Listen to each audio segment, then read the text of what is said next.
गांव के बाहर घने जंगलों के बीच एक प्राचीन मंदिर था, कालेश्वर मंदिर। कहा जाता था कि यह मंदिर श्रापित है और जो भी वहां रात में जाता है कभी लौटकर नहीं आता। लोग कहते थे कि वहां किसी अज्ञात शक्ति का वास है जो अंधेरे में शिकार करती है। एक दिन तीन दोस्त रवि, संजय और मोहित इस कहानी की सच्चाई जानने के लिए मंदिर जाने की योजना बनाते हैं। गांव के बुजुर्गों ने उन्हें चेतावनी दी, लेकिन रोमांच के नशे में उन्होंने किसी की नहीं सुनी।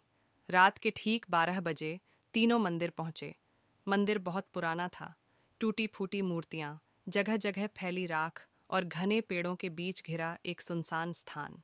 हवा में अजीब सी गंध थी, जैसे किसी चीज के जलने की।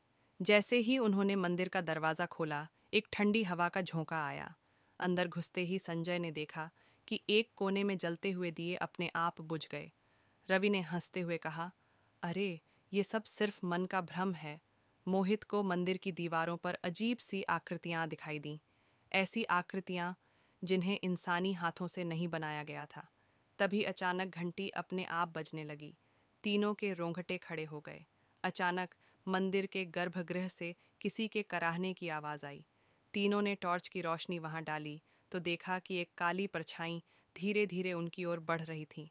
वह परछाई आकार बदल रही थी, कभी इंसान जैसी तो कभी किसी जानवर जैसी। संजय ने डरकर भागने की कोशिश की, लेकिन उसके पैर वहीं जम गए, जैसे किसी ने उसे जकड़ लिया हो। उसकी चीख निकल गई, मुझे छोड़ दो। रवि और मोहित ने देखा कि संजय का शरीर धीरे धीरे हवा में उठने लगा। तभी एक भयानक भारी आवाज आई, तुमने मेरे मंदिर की शांति भंग की है, अब तुम भी शापित हो।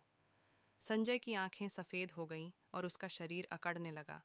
अचानक वह जोर से चिल्लाया और उसकी गर्दन एक अजीब कोण पर मुड़ गई।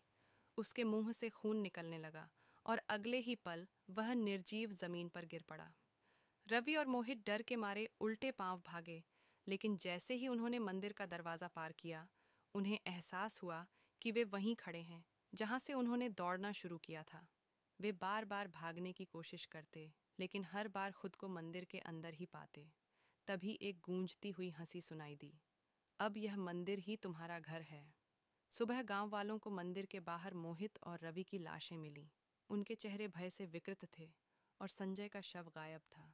तब से गांव में यह मान्यता बन गई कि कालेश्वर मंदिर का अभिशाप कभी नहीं टूटेगा। जो भी उसकी दहलीज पर कदम रखेगा वह वहीं रह जाएगा, हमेशा के लिए।